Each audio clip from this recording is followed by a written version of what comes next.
Good afternoon. My name is Marcy Seguin, and I'm doing our Connect Extend challenge with our assessments that we have to choose. And I chose 3 of them: the classroom assessment strategies, observation, and performance and portfolio assessments.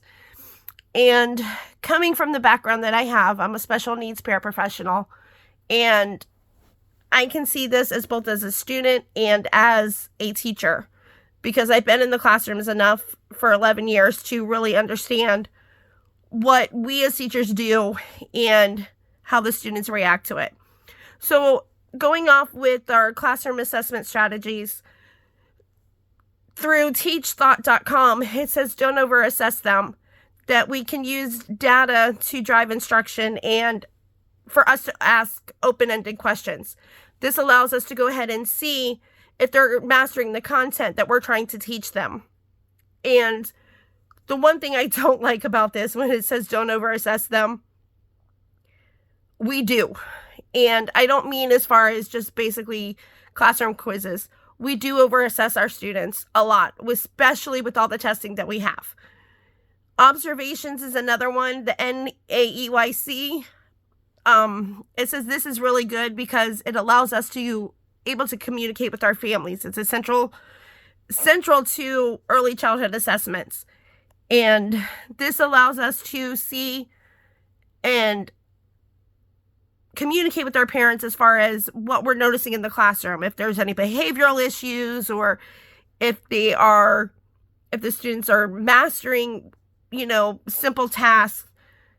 For example, are they meeting the goals that we're setting for them, whether that be, cutting on a straight line with 4 out of 5 opportunities, as far as IEP goes, or are they mastering their toileting if they're in a pre-K classroom, especially if they're in ESC pre-K classroom. The other one from simplyeducate.me, it says for performance and portfolio assessments, it's just a collection of work. We put these data in a folder and it goes with them so they can see, okay, they weren't able to make a straight line before, they weren't able to make curved lines before, but now they're mastering it. So that would go into their portfolio. So it can travel with them from grade level to grade level. I connect with these on all the sense, like I said, because I'm a special needs paraprofessional and I work in an ESC pre-K classroom. So I deal with the 3, the 4, and the 5-year-olds as of right now. I have worked with older grades as well. So what I do know is we teach our students to master simple content. But what I don't like is how much we're testing them. Sorry. But I'll get to that in a little bit. For my extend and the new ideas, the portfolio one definitely gives me information. Like I said, the teacher that I work with, she created a portfolio for each one of the kids, especially because they have IEPs. And it shows, okay, they may start at the beginning not making a straight line or a curved line or a circle, but now they're building up to that. Or it goes into, hey, they're mastering this goal given within the 4 to 5 opportunities that they are allowed. So I can understand how those, and extend that and be able to connect with that as well.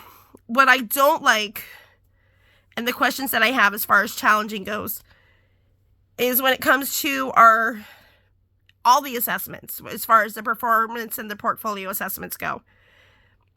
Because in the beginning, when I say in the classroom strategies, it says don't overassess. Well, we do. We test our students so much.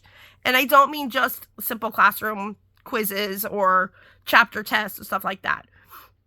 I mean, you have the FAST testing, you have the STAR testing, you have the PMPs testing.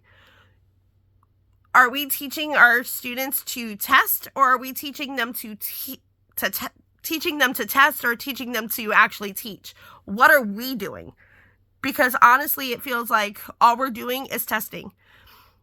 And it stresses our students out.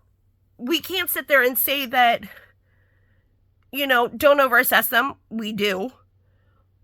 With our observations, we don't know if our students something happened to them when they got home from school at night, or something happened to them in the morning where it offsets them and they start having a bad day. What if our room AC's broken? God knows I've had that happen in a classroom where our AC went out and it became 85 degrees in the classroom because our AC broke. So the kids get uncomfortable, and when they get uncomfortable, they test bad. So I understand all of this, and this is the challenge. What can we do to correct this? Why are we testing them so much with all these iReady scores and the STAR testing and the PMPs and the FAST testing? I get it. We want them to see how much growth that they made, but it stresses the kids out. And not only does it stress the kids out, it stresses us out. Because as teachers, we're constantly testing. We constantly have to keep the students separated, and now all of a sudden be looking outlook for sunglasses that can record videos and take pictures, because we just had a whole lovely meeting at the beginning of the year about this. It's ridiculous, the things that kids come up with and that the things that are out there now. So what do we do? How can we go back to the meat and potatoes like we were when we were growing up? How do we fix this, or what can we do to alleviate some of that stress for our kids?